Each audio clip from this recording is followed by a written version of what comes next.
Hello everyone, welcome to the student channel. और इस video में हम बात करेंगे आरआरबी ग्रुप डी का जो एग्ज़ाम होने वाला है अगस्त महीने से। उसके लिए क्या क्या चीज़ें आपको ध्यान देनी है अभी के लिए फ़िलहाल, क्योंकि ज़्यादा समय तो बिल्कुल भी अब नहीं बचा है। और जो लोग सोच रहे हैं अब से एकदम स्टार्टिंग से प्रिपरेशन करने का, तो उनके लिए कह पाना मेरे लिए बहुत ही मुश्किल है, क्योंकि मैं ये नहीं कह सकता, मैं कोई दावा नहीं कर सकता कि अभी बचे 15 दिनों में क्या वो कर लेंगे कि उनका सिलेक्शन एकदम कंफर्म हो जाएगा।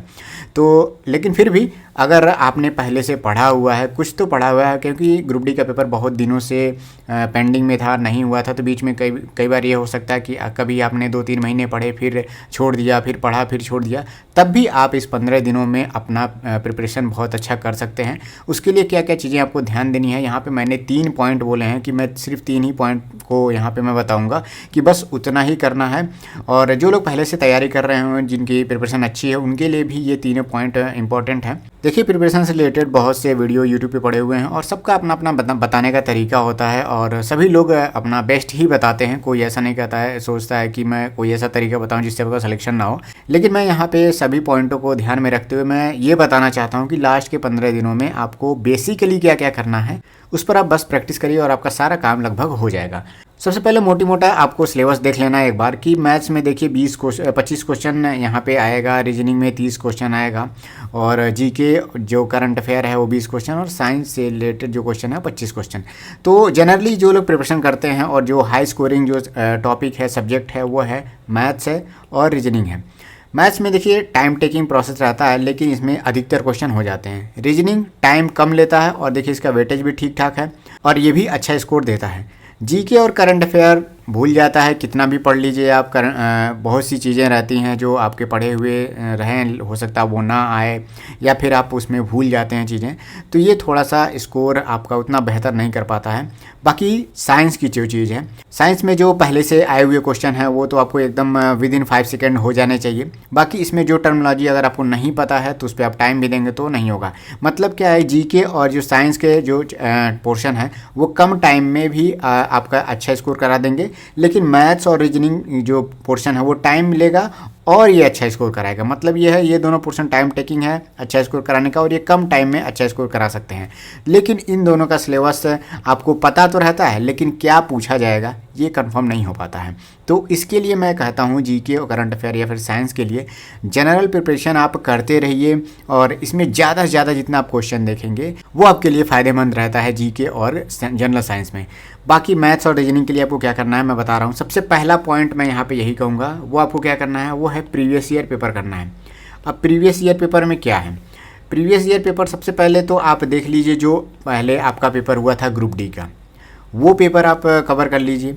दूसरी बात ये, अब मैं कहूँगा कि 15 दिन में कैसे कवर हो पाएगा, जाहिर सी बात है 15 दिन में पेपर कवर नहीं हो पाएगा। तो मैं कहता हूँ 15 दिन में आप मैक्सिमम जो है 30 पेपर आप कवर कर ले जाइए। अब 30 पेपर करना कैसे है ये भी मैं बता देता हूँ।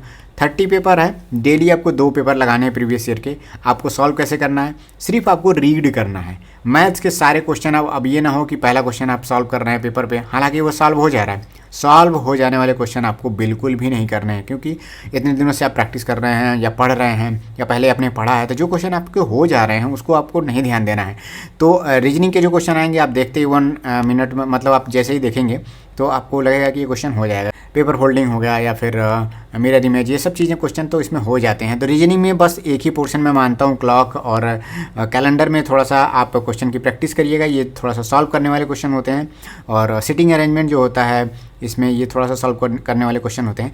तो इन दोनों की प्रैक्टिस आप जरूर करिएगा। जो आप प्रीवियस ईयर पेपर करिएगा तो उसमें से जो टॉपिक थोड़ा सा डिफिकल्ट है, जिसमें क्वेश्चन सॉल्व करना पड़ता है और वो हो जाते हैं, तो उसकी प्रैक्टिस करिएगा। जिससे क्या होगा आपका कि रीजनिंग आपको अलग से पढ़ने की ज़रूरत नहीं पड़ेगी। इसलिए मैं कह रहा हूँ कि रीजनिंग के भी कुछ क्वेश्चन आप करते रहिएगा, जिससे आपको अलग से इसकी तैयारी करने की ज़रूरत नहीं पड़ेगी।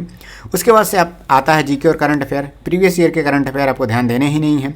जीके के क्वेश्चन जितने भी आपको उसमें मिलते हैं, उसमें से मुझे लगता है कि 70% क्वेश्चन हो सकता है आपको पता हो या पहले आपने पढ़ा हो, तो उसके आंसर आपको पता होंगे तो उसको आपको स्किप करना है। हर पेपर में आपको हो सकता है 5 से 6 क्वेश्चन आपको नया देखने को मिले, तो वो आप अलग से नोट बनाइएगा, उसमें जल्दी जल्दी में नोट कर लीजिएगा कि ये क्वेश्चन मेरा भूल रहा है या फिर ये क्वेश्चन में मुझे कन्फ्यूजन हो सकती है। तो वो हर पेपर में आपको 5-6 क्वेश्चन जीके का मिलेगा जो आपको नया लगेगा, उसको आप लिख के जरूर रखिएगा। और लिखना भी शॉर्ट फॉर्म में है, ऐसा नहीं है कि पूरा एकदम लाइन बाय लाइन लिख रहे हैं जिससे आपका समय वेस्ट हो, क्योंकि मैं बता रहा हूँ प्रीवियस ईयर पेपर अगर 30 को पेपर करने हैं तो इसको फास्ट एज पॉसिबल इसको करना है। अब बात आती है साइंस की। साइंस बड़ा पोर्शन है, 25 क्वेश्चन आते हैं। जो क्वेश्चन अगर इसमें सिंपल नाम से रिलेटेड है, बीमारी से रिलेटेड हैं, विटामिन से रिलेटेड हैं या फिर बॉडी के किसी पार्ट से रिलेटेड हैं, इस तरह के क्वेश्चन आते हैं जो बहुत पूछे गए क्वेश्चन होते हैं, प्रीवियस ईयर में आए रहते हैं। तो हाईलाइटेड क्वेश्चन तो आपको जनरली पता होते हैं, हाईलाइटेड क्वेश्चन भी एग्जाम में कन्फ्यूजन क्रिएट करते हैं कभी कभी, तो वो आप जब प्रीवियस ईयर करेंगे तो ये भी उसमें आपका कवर होता रहेगा। लेकिन इसमें भी कई क्वेश्चन होंगे, 25 क्वेश्चन है तो मैं मतलब साइंस में जो टर्मिनोलॉजी होती है, वर्ड होते हैं जिसके नाम बहुत भूलते रहते हैं, तो हर पेपर में आपको हो सकता है 10 क्वेश्चन नया मिले आपको। लेकिन जब आप शुरुआत में करेंगे तो 10 क्वेश्चन आपको नया मिलेगा। जब आप 30 पेपर के आसपास से पहुंचेंगे तो हो सकता है 5 क्वेश्चन, 6 क्वेश्चन, इस तरह से नया क्वेश्चन मिलने लगे। तो शुरुआत में अगर आपको ज़्यादा नया क्वेश्चन मिलेगा, वही बार बार लास्ट में जाते जाते वो कम होने लगेगा। तो इसमें भी आपको नोट करके रखना है, क्योंकि ये क्वेश्चन भी रिपीट होते हैं साइंस में भी। और जितना ज़्यादा प्रीवियस ईयर पेपर करेंगे सारा पोर्शन आपका स्ट्रांग होता जाएगा, क्योंकि पेपर का पैटर्न सेम उसी तरह से रहने वाला है। तो सबसे पहला इंपॉर्टेंट पॉइंट यही है मेरा प्रीवियस ईयर पेपर करने का। 30 पेपर मैंने कहा है, इससे ज़्यादा करेंगे, जितना ज़्यादा करेंगे उतना ज़्यादा आपका किस चीज़ में फ़ायदा होगा मैं बता रहा हूँ। मैथ्स को कुल मिला के आपका 5-6 पेपर अगर आप कर लेंगे तो मैथ्स देखेंगे आपकी वही 80% चीज़ें वही रिपीट हो रही हैं, 90% चीज़ें वही रिपीट हो रही हैं, सेम पैटर्न के क्वेश्चन आ रहे हैं, डाटा बस चेंज रह रहा है। तो मैथ्स आपका 5-6-10 पेपर के बाद ही आपका लगेगा कि हर टाइप के क्वेश्चन रिपीट हो रहे हैं। रीजनिंग में भी आपका 10 पेपर के बाद लगेगा कि वह चीज़ें वही रिपीट हो रही हैं बार बार। जीके और करंट अफेयर में हर पेपर में आपको नया देखने को हो सकता है, 5-6 क्वेश्चन 7 क्वेश्चन आपको नया देखने को मिले, जो आपको नया सीखने को मिलेगा। तो जितना ज़्यादा ये पोर्शन आप कवर करेंगे जीके और साइंस का, जितना ज़्यादा प्रीवियस ईयर करेंगे उतना ज़्यादा आपको नया देखने को मिलेगा। तो पहला मेरा पॉइंट यही है, प्रीवियस ईयर पेपर आपको बहुत सावधानी से करना है और ध्यान से करना है आपको। अब इसके बाद से बात आती है, दूसरा नंबर पॉइंट है वो है online mock test. Online mock test आपको बिल्कुल भी स्किप नहीं करना है, ये आपको देते रहना है। अब बचा ही है 15 दिन, तो इसमें कितने मॉक टेस्ट दिए जाए। मॉक टेस्ट का इस 15 दिन में रोल क्या है मैं आपको बता रहा हूँ। देखिए, मॉक टेस्ट जितना ज़्यादा आप देते हैं, number of question, variety of question आपको देखने तो मिलता ही मिलता है। लेकिन अभी आपको क्या करना है, मॉक टेस्ट का ज़्यादा फ़ायदा क्या होगा, वो आपकी स्पीड को बढ़ाएगा। सबसे ज़्यादा फ़ायदा आपकी स्पीड को लेकर के होगा। दूसरा बात यह है कि क्वेश्चन आपको 100 देखने को क्वेश्चन मिलेगा और समय आपको 90 मिनट मिलेगा। तो समय मुझे लगता है कि बहुत ही पर्याप्त समय होता है। जो लोग NTPC CBT 2 दिए हैं उसमें 90 मिनट में 120 क्वेश्चन करना था, तो ये इसमें कह सकते हैं आप थोड़ा सा टाइम का आपको कम ही दिखेगा, लेकिन इसमें 90 मिनट में 100 क्वेश्चन बहुत ही सफिशिएंट टाइम होता है। अब इसमें आपको ये ध्यान देना है कि मॉक टेस्ट जब आप देते हैं तो आसान क्वेश्चनों को कितना फास्ट आप करते हैं। जब भी आप ऑनलाइन मॉक टेस्ट दीजिए, आप क्वेश्चन को थोड़ा पढ़ने की स्पीड बढ़ाइए। जनरली मैं देखता हूँ थोड़ा सा हिंदी बैकग्राउंड के जो स्टूडेंट होते हैं वो थोड़ा सा स्लो पढ़ते हैं, स्लो समझते हैं। ऐसा आपको नहीं करना है। कोशिश करिए अभी से, मतलब आप कोई भी चीज़ पढ़िए थोड़ा फास्ट पढ़िए। जितना फास्ट थोड़ा पढ़ेंगे, शुरुआत में आपको डिफ़िकल्टी होगी कि आपके माइंड में जाने की, लेकिन हर क्वेश्चन में अगर आप 2 सेकेंड 3 सेकेंड आप बचाते हैं इस थोड़ा फास्ट पढ़ने से, तो क्या होगा कि आपका लास्ट में 2 मिनट 3 मिनट आपका बचेगा ही बचेगा। और समय बचाने से मैं बता रहा हूँ क्या फ़ायदा होता है। जब आप समय बचाते हैं तो इन टाइम को आप यूज करेंगे रीजनिंग में। रीजनिंग में थोड़ा सा कुछ क्वेश्चन ऐसे होते हैं जिसमें पैटर्न आपका नहीं मिल पाता है और उसमें थोड़ा सा और आप पैटर्न ढूंढते हैं तो उसमें टाइम लगता है। तो यही समय आप रीजनिंग में दे सकते हैं, यही समय आप मैथ्स में क्वेश्चनों में जो डिफ़िकल्ट क्वेश्चन है उसमें आप लगा सकते हैं। तो अगर जितना आसान क्वेश्चन आ रहा है उसको जितना फास्ट आप करेंगे वो आपके लिए फ़ायदेमंद होगा, उससे आपका समय बचेगा। मॉक टेस्ट की एनालिसिस आपको ज़रूर करनी है। अब मैं बता दूं थोड़ा सा 15 दिन में करना कितना है आपको। देखिए, जितना ज़्यादा आप करेंगे उतना ही आपके लिए फ़ायदा होगा, लेकिन 15 दिनों में आपको मैं कम से कम कहूँगा कि यही कि कम से कम 7+ मॉक टेस्ट आप दे दीजिएगा। एक दिन के गैप पर ही आपको देना है कम से कम। तो एक दिन गैप करके ही 7 से प्लस मॉक टेस्ट अगर आप दे देते हैं तो मुझे लगता है ठीक है, आप 15 देना चाहें, 30 देना चाहें, जितना आप देना चाहें आप दे सकते हैं। लेकिन आइडियल मैं बता रहा हूँ कि कम से कम जो प्रैक्टिकल बातें हैं मैं बता रहा हूँ कि कई लोग 24 घंटा में से हो सकता है 10 घंटा पढ़ते हों, कई लोग हो सकता है 6-7 घंटे ही पढ़ते हों, कई लोग हो सकता है 12 घंटे भी पढ़ रहे हों। तो जिस तरह से जो जितना पढ़ेगा उतना जो है उसकी पॉसिबिलिटी ज़्यादा बनेगी सिलेक्शन होने की, उतना ज़्यादा अच्छा स्कोर कर पाएगा वो। तो आपके ऊपर है। आइडियल मैं यही कहूँगा कि 7+ आप ऑनलाइन मॉक टेस्ट दे दीजिए। दूसरा मेरा यही पॉइंट था, इस पर आपको ध्यान देना है, इसमें भी सारी चीज़ें कवर हो जाएंगी। तीसरा अब मेरा आता है वो है साइंस और करंट अफेयर को लेकर के। साइंस और करंट अफेयर आपको कैसे कवर करना है। साइंस के लिए आप कोई भी बुक ऐसी खरीद लीजिए या फिर आपके पास होगी ही होगी जिसमें रेलवे में जितने साइंस के क्वेश्चन आए हुए हैं वो उसमें दिए होंगे। अगर आपके पास ग्रुप डी के जो प्रीवियस ईयर पेपर हैं उसमें आपको साइंस के क्वेश्चन को कैसे देखना है, 30 क्वेश्चन तो मैंने कहा, 30 पेपर तो मैंने कहा प्रीवियस ईयर पेपर आपको करने ही करने हैं। अब अगर आप चाहते हैं ज़्यादा से ज़्यादा साइंस क्वेश्चन को देखने का तो आप क्या करिए, सारे पेपर को उठाइए, आप ऊपर से देखते जाइए, जहाँ पे साइंस का क्वेश्चन है उसको कर लीजिए, फिर देखते जाइए जहाँ साइंस क्वेश्चन कर लीजिए। तो इससे क्या होगा, क्या मुझे लगता है कि 5 मिनट में ही आप हर एक पेपर के साइंस क्वेश्चन आप कवर कर ले जाएंगे। और आप एक बार अगर बैठेंगे तो पूरे ग्रुप डी में जितने पेपर आए हुए हैं मुझे लगता है एक दिन में आप कम से कम 50 पेपर के 50 पेपर के साइंस के क्वेश्चन आप कवर कर सकते हैं। आपको अदर क्वेश्चन पे ध्यान नहीं देना है, सिर्फ साइंस क्वेश्चन पे ध्यान देना है, मैं ये कह रहा हूँ। तो अगर आप 5 मिनट में एक पेपर करते हैं, चलिए 10 मिनट में मान लेता हूँ, 10 मिनट में आप एक पेपर करते हैं, क्योंकि उसमें जो इंपॉर्टेंट क्वेश्चन है जो नहीं आ रहे हैं आपको उसको नोट भी करना है।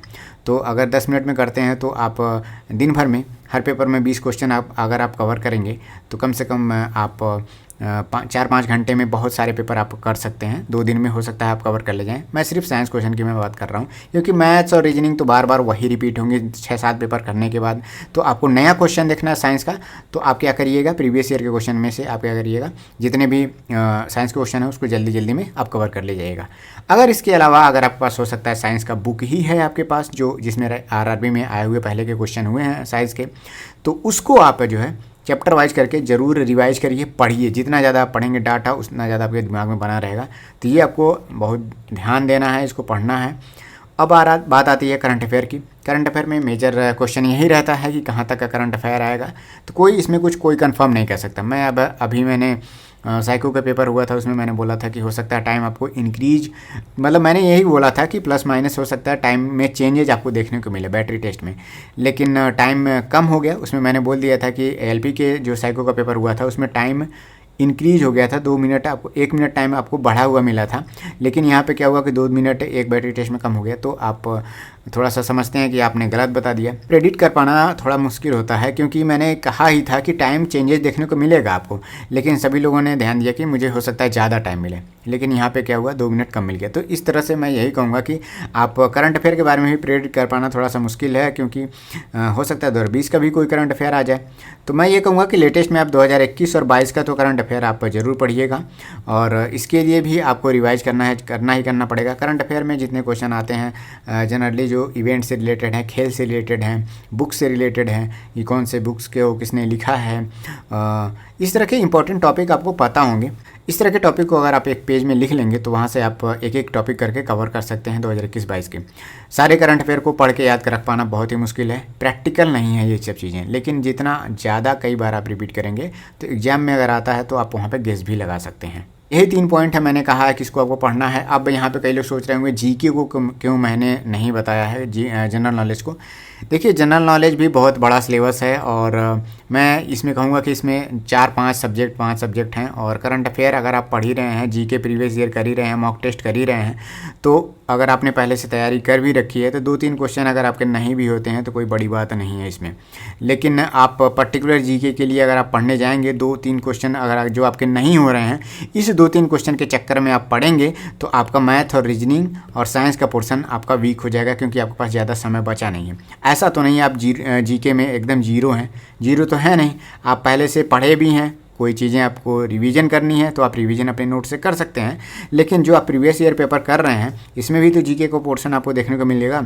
तो यहाँ से तो कुछ चीज़ें आपको रिवीजन के तौर पे हो ही जाएंगी, बाकी मॉक टेस्ट में हो जाएंगी जीके के क्वेश्चन। अब बात आती है एग्जाम में। अब एग्जाम में हो सकता है अगर मान लीजिए मैं कहूँ 10 क्वेश्चन आ जा रहा है, 4-5 क्वेश्चन आपने कर लिया, टॉपर कोई भी कितना भी होगा 10 से 10 क्वेश्चन तो कर नहीं पाएगा, कोई कर लेता बात अलग है। तो 4-5 क्वेश्चन अगर आप वहाँ से कर ले जाते हैं और 2-3 क्वेश्चन और आप बहुत ज़्यादा पढ़ेंगे 2-3 क्वेश्चन और कर ले जाएंगे। तो इस 2-3 क्वेश्चनों के लिए आप मैथ, रीजनिंग और साइंस के साथ मत खेलिएगा। जीके के पोर्शन को अगर आप पढ़ना चाहते हैं, अगर आपके पास समय है तो आप इसको करिएगा, नहीं तो मैं तो ये प्रीवियस ईयर के आधार पे ही मैं इसको कहूँगा आपको करने के लिए। अगर आपके पास नोट्स है तो आप बिल्कुल रिवाइज जरूर करिए, जितना ज़्यादा आप रिवाइज करेंगे आपके लिए फ़ायदा ही होगा। तो यही 3 इंपॉर्टेंट पॉइंट हैं ग्रुप डी के लिए। जो लोग ग्रुप डी की तैयारी कर रहे हैं पहले से, वो लोग कर रहे होंगे, तो आप लोग इन तीनों पॉइंट पे ज़रूर ध्यान दीजिए। समय कम बचा हुआ है, और जो लोग सोच रहे हैं कि मैं बहुत स्टार्टिंग से करना चाहता हूँ प्रिपरेशन तैयारी, तो वो लोग भी यही पॉइंट पे ध्यान दें और इतना ही कर ले जाएं, तो उनका स्कोर अभी जो होना चाहिए था उससे बेहतर ही होगा। बाकी जो लोग पहले से कर रहे हैं, इतना अगर करते हैं तो आप सफिशिएंट स्कोर कर पाएंगे और आपका सिलेक्शन हो जाएगा। इस बार सीट बहुत ज़्यादा है और इस बार चूकिएगा मत। कुछ लोग सोच रहे होंगे कि यार 15 दिन बचा है और इतना चीज़ें करनी है, हो सकता पता नहीं होगा कि नहीं होगा, क्या पता आपका पहली फेज में एग्ज़ाम ना हो। अगर आपका पहले फेज में एग्ज़ाम नहीं होगा तो आपको हो सकता है ज़्यादा टाइम मिल जाए। अब ज़्यादा टाइम मिल जाएगा तो फिर आप पछताएंगे 15 दिन बाद, अरे यार 15 दिन मैंने ये सोच के वेस्ट कर दिया कि मेरा हो सकता है पहले ही फेज में एग्ज़ाम हो, और आपका भाग्य से पहले फेज में नहीं रहा। तो आपको समय तो मिल गया ज़्यादा, और समय भी मिल गया ज़्यादा, लेकिन आप अभी से तैयारी नहीं करेंगे तो आपका वो भी समय भी आपको कम लगने लगेगा। तो अभी से आप पढ़ना स्टार्ट कर दीजिए। इसके अलावा भी अगर कोई भी क्वेरी हो तो आप कमेंट सेक्शन में पूछ सकते हैं। और ग्रुप डी के लिए मैं सोच रहा हूँ मैथ्स के कुछ इंपॉर्टेंट क्वेश्चन इजी से लेकर डिफ़िकल्ट क्वेश्चन मैं कराऊँ। तो 5 क्वेश्चन 10 क्वेश्चन का ऐसा सीरीज चलता रहेगा, और आप उसको ज़रूर देखिएगा। हर टाइप के क्वेश्चन मैं उसमें कराऊँगा। Thank you, all the best.